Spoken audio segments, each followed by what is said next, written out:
Kalau yang kasus gini ini memang butuh teknik lagi tambahan. Karena kasus perselingkuhan ini adalah kasus yang menurut kita tuh adalah ada yang mengkhianati. Nah, kalau kita berhadapan dengan orang-orang yang mengkhianati itu, ya tentu butuh waktu, butuh tambahan teknik, ya butuh juga ya tingkat-tingkat pemahaman lagi. Jadi kalau misalnya karate nih atau silat, kita kalau kasus perselingkuhan itu berhadapan sama musuh yang paling the topnya gitu. Kalau kita menghadapinya pakai ban putih, ya kalah lah kita. Tapi kalau lagi masih ban putih ke ban hitam, ya kan? Itu kan butuh waktu juga gitu kita belajar kan? Untuk melatih kemahiran kita. Maka ya tentunya ya kita perlu cara-cara tambahan baru, yaitu satu, kita memang selain tadi ya mengelola emosi untuk sampai di mutmainnah dulu, berbicara pada suami, minta waktu pada suami. Tapi sekali lagi waktu minta waktu sama suami, gunakan untuk naik ke level mutmainnah, supaya waktu mau bicarakan hal ini, kita sudah di kondisi mutmainnah. Walaupun kadang-kadang itu waktu kita ngomong 10 menit pertama kita bisa kendalikan diri, menit ke-15 udah turun lagi tuh. Udah langsung naik lagi suara kita itu. Makanya bicara sama suami, misalnya soal khusus perselingkuhan ya, itu nggak usah lama-lama. Sampaikan saja, ayah aku mau bicara, abi aku mau bicara. Ya. Mungkin suami juga udah ngerti kan. Kasih minta waktu. Ya nanti malam ya, kasih waktu nanti malam kita kencangin tuh, astagfirullah ya Allah, astagfirullah ya Allah, ya Allah, ya Allah, ya Allah, Allahumma sholli wa sallim, gitu ya. Udah dapat waktu, ya misalnya ya ini contoh ya, kalau belum, yang ini termasuk juga untuk misalnya buat teman-teman yang menemukan nanti kasus seperti ini ya. Lain kalau misalnya sudah terlanjur dia dan sudah ngomong ya, bicara ya, abi, mas, ayah, kok saya lihat di chattingan WA-mu ya kamu kok ngomong sebegini-begini, itu nggak pantas ya, gitu aja dulu. Dan saya sedih loh, bilang saya sedih loh, saya kecewa loh, gitu. Dan saya nggak suka. Ya ngomong gitu 10 menit. Sampai 15 menit lah, sampai 15 menit. Karena setelah 15 menit itu bisa kita turun emosi kita, bisa marah. Bisa marah. Ya. Ya. Nah, jadi tunggu dulu respon dia. Siapa sih? Enggak kok, aku enggak, pasti gitu kan, ada denial kan. Pokoknya apapun itu, ya terserah abi, terserah ayah misalnya, tapi saya nggak suka. Udah. Begitu udah ya. Paham tuh udah, 10 menit 15 udah. Kita latihan lagi untuk naikkan level lagi. Bannya kita kencengin lagi, nambah itu kan masih ban putih kan tadi. Kalau ban putih masih ban putih, ketemu gembongnya masalah, itu ngomong sebentar aja, berantemnya sebentar aja, ya sampaikan ya seperti itu, saya nggak suka sama kamu. Habis itu pergi, supaya yang si gembongnya masalah itu jadi penasaran sama kita pergi. Kita apa? Latihan untuk naikkan level kita, naikkan ban kita. Ini secara metaforanya ya. Karena kadang-kadang kalau soal perselingkuhan ini nggak bisa dijawab yang real. Kenapa? Sulit. Nggak bisa metafora seperti ini. Ya, nah tentu memang sudah dicoba, sudah bicara, ya. Kita sekarang tenang dulu lagi. Apalagi kalau dia sudah minta maaf, kita tenang dulu. Sudah kita yang naikkan lagi level kita lagi. Ya Allah, saya maafkan dia ya Allah. Ampuni dia. Bayangin diajarinnya begitu sama Allah. Ya Allah, saya maafkan suamiku ya Allah. Sebut namanya lengkap. Sampai kakeknya lagi kalau perlu. Supaya kita ajak ke para leluhur, ya. Para leluhur itu untuk dampingi kita juga untuk marahin tuh cucunya itu. Kenapa kakek? Kenapa dalam Islam itu nama kakek dibawa juga? Ya, karena secara hubungan spiritual, hubungan kita punya batin dan jiwa, walaupun kakek leluhur kita sudah meninggal, itu bisa datang loh dan marahin dia punya cucu. Ya, misalnya ya Allah, saya maafkan suamiku Priyanto bin Sismadi nama bapaknya, bin Parto Dimulyo. Saya yakin itu Mbah Parto datang nanti. Karena orang yang sudah meninggal itu arwahnya masih tetap ada dan tetap melihat anak cucunya ngapain. Dia datang. Mungkin dalam mimpi, mungkin dalam satu ditegurlah itu cucu. Ya. Kalau ada satu lagi ya Parto Dimulyo, saya tahu namanya di atas, itu saya akan pakai lagi supaya kakek-kakeknya ini. Ya. Nah, dalam rangka apa sebetulnya? Dalam rangka apa? Supaya itu tadi ya kita naikkan level emosi tadi. ya kan? Sehingga kita tetap tenang, ya. Nah sekarang kondisinya gimana? Si suami mau gimana? Si suami prioritasnya sekarang bilang sama saya sih, pertama anak-anak, kedua orang tua, ketiga pekerjaan. Jadi saya nggak tahu prioritasnya keberapa. Itu sering begitu.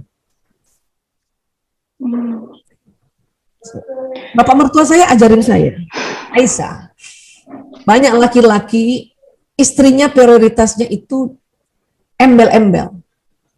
Tahu embel-embel sih bahasa apa sih Jawa ya? Itu bapak mertua saya kasih tahu saya. Istri itu embel-embel. Ibunya anak-anak embel-embel. Bahkan anak-anak yang lebih tinggi itu.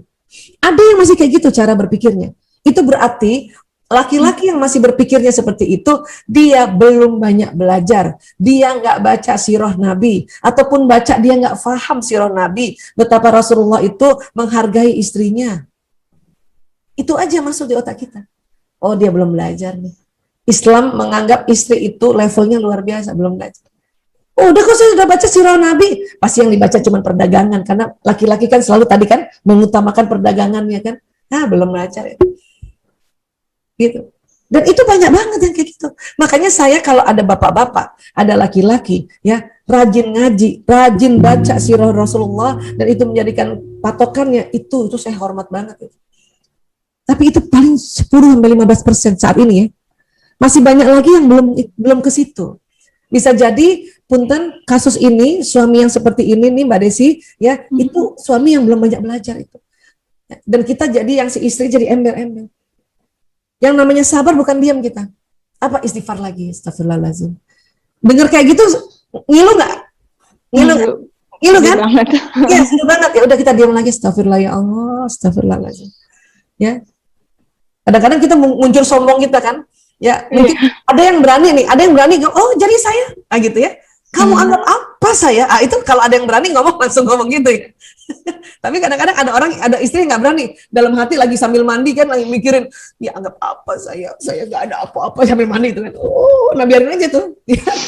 Kita mikir kayak gitu kan. Ya. Dan itu nggak bisa sekali dua kali, lama tuh kita untuk move on. Rasa sedih tadi, ingat sedih kan di bawah ya? Sedih di bawah tadi level emosi kan? Nah, itu butuh tambahan teknik-teknik lagi. Dalam arti teknik-teknik perlu belajar lagi di mana? Dari perguruan silat-silat tempat lain. Itulah kita belajar, ikut seminar, ikut taklim, dengarkan tausiah para guru-guru, dan sekarang enak bisa online semuanya, ya. Atau belajar ikut training bagaimana emosi. Itu pun sudah training aja masih terus aja kita harus latih lagi, pendalaman lagi dan sebagainya. Ya. Bisa sampai detik ini masih belajar. Dan kadang-kadang nggak mau sendiri, makanya suka ngajak teman-teman, kita belajar yuk manajemen emosi, manajemen pikiran, makanya ngajak-ngajak juga semuanya, ayo belajar, kalau kita belajar rame-rame enak. Suatu ketika bisa lupa, tiba-tiba mungkin Mbak Desi ingetin saya, suatu ketika bisa lupa, Mbak Vina sahabat saya ngingetin saya, suatu ketika saya lupa, Mbak Marsyalova ingetin saya. Itu enaknya kalau ngajak teman-teman sama-sama belajar. Tapi kan Bu Isa yang ngajarin, Bu Isa nggak ngajarin, Bu Isa hanya sharing. Cuman Bu Isa sadar banget, satu ketika Bu Isa capek banget, sedang capek banget, Bu Isa yang lupa, Bu Isa yang sedih misalnya ya, dan kemudian Ayah Toto melakukan kesalahan yang fatal. Nanti teman-teman inilah yang bantuin lagi Bu Isa gitu lah. Jadi memang kita perlu cari berkumpul dengan orang-orang soleh-soleha. Tapi karena kita perempuan, ya cari yang soleha, teman-teman soleha. Kita jangan kumpul-kumpul sama bapak-bapak, tambah masalah nanti. Itu lagi yang perlu kita pelajari, ya. Kecuali memang suami bilang, gitu ya, kalau dari suami bilang, sudah, saya sudah tidak suka sama kamu, saya mau talak kamu, sudah. Kita diam aja. Kalau dari sisi dia sih bilangnya gini, Bu Isa, dia memang nggak tahu mau bisa berpoligami atau enggak. Sampai ke sana loh ngobrolannya tuh. Dan dia juga bilang dia bisa ngelakuin itu atau enggak. Dia juga nggak tahu. Aku dibilang sama dia bisa ngejalanin itu juga atau enggak. Juga dia bilang nggak tahu. Dia mau mempertahankan rumah tangga ini juga, tapi dengan cara dia yang ya biasa-biasa aja, kayak nggak terlihat ada usaha mau memperbaiki hubungan. Kita tuh kebetulan suami saya ini tenaga medis, Bu Isa, di rumah sakit. Jadi sering ketemu COVID kan ya. Terus saya suruh swab pun entar mungkin masih berhubungan kali sama perempuan itu, saya nggak tahu sih. Ya. Saya nggak mau cari tahu, terlalu Ya. sakit hati. Jadi tidur nggak sekamar pun juga udah kurang lebih hampir 1,5 tahun ini, Bu Isah. Ya. Dia bisa dibilang 1-2 kali lah sekamarnya. Ya, itu kalau Terus saya nyikapinnya gimana tuh Bu Isah? Ya, Saya juga kalau stres sendiri. makin nggak sama-sama bersama itu tentu ya itu makin memudahkan lagi merenggangnya ya hubungan ini ya. Tapi karena memang tenaga kesehatan karena COVID dan harus tidak boleh terlalu sering campur sama keluarga, itu juga yang menambah rasanya menambah jauh. Nah, tinggal sekarang gini ya buat Bu Isa ya. Karena kalau mungkin juga Bu Isa nggak bisa tahu persis perasaannya Mbak Desi ya, nggak bisa tahu persis karena memang Bu Isa hanya mencoba berempati saja kayak apa ya gitu ya, nggak bisa. Yang paling sedih adalah Mbak Desi dalam kasus ini. Kalau tentang ini, ya, yang paling terpukul adalah Mbak Desi, yang paling luka adalah Mbak Desi. Ya, Bu Isa hanya mengingatkan saja atau mengajak kita semua untuk ya bahwa sekali lagi perselingkuhan itu kalau dia bandit itu bosnya bandit. Bosnya bandit. Bahkan misalnya nih, ya ada suami ya dia pakai narkoba, tapi nggak selingkuh, ya itu masih kalau kejahatan itu masih di bawahnya bandit. Bisa paham ya? Jadi buat kita kasus perselingkuhan itu berat banget. Maka nggak bisa 1, 2 hari, 3 hari usaha kita ini, ya saya tahu juga Mbak Desi sudah ikhtiar untuk bisa ngadapin itu. Mumpung mundur, ya. Perkuat apa? Perkuat tadi kita. Kadang kita udah naik kan, kita istighfar hari ini Mbak Desi udah oke lah, aku terima dulu deh. Dia maunya kayak gitu. Ada rasa gitu nggak? Oke, aku terima dulu. Nah, itu kan berarti udah naik level emosi kan di acceptance kan? Tapi kadang-kadang itu cuma 3 jam turun loh. Turun level emosinya betul? Nah, itu kita perang lagi sama diri kita dulu nih, bukan sama dia, diri kita naikin lagi. Berbagai macam cara, astagfirullahaladzim. Mbak Desi mau teriak kayak ya Allah, saya kesel banget. Itu boleh. Apalagi di atas saja ada. Ambil bantal, pukul-pukulin tuh bantal. Anggap tuh, boleh. Itu untuk meluapkan. Supaya Mbak Desi bisa naik lagi ke level mutmainnah. Untuk sampai menerima dulu. Itu saja dulu. Karena sekali lagi, pada saat banditnya ini nggak sama kita, itu ada kesempatan untuk kita melatih kemahiran kita, ya, untuk level emosinya naik lagi. Malah bersyukur ini. Allah kasih kesempatan Mbak Desi untuk melatih diri Mbak Desi agar Mbak Desi ya kemahirannya bertambah. Masya Allah. Astagfirullahaladzim ya Allah. Ya. Atau bisa datangi para terapis kah? Ya mungkin Mbak Desi juga memang teman sejawat saya nih ya. Cuman bisa lah ya datang mungkin ke Bu Isa atau teman-teman terapis yang lain untuk melakukan satu teknik lagi untuk membantu Mbak Desi naik level emosinya di atas yang agak lama sedikit dengan cara-cara lain, entah terapisnya dengan hipnoterapis kah atau dengan teman-teman psikolog. Karena kita di dokter nih, kita tidak terlalu menguasai mahir untuk bagaimana ya mengendalikan si otak emosi, tapi teman-teman psikolog itu emang sekolahnya. Datang ke psikolog. Atau kalau misalnya teman-teman hipnoterapis, dia membantu untuk kita meluapkan kekesalan dulu. Untuk apa? Supaya bisa naik. Di menerima. Karena keputusan itu ada di suami soalnya. Iya, betul. Ya, keputusan karena kalau Mbak Desi sendiri, Mbak Desi tetap mempertahan, itu dulu juga ditanyakan. Terkadang nggak kuat, cuman istikharah kayaknya Allah nunjukin ayo berusaha lagi gitu. Iya.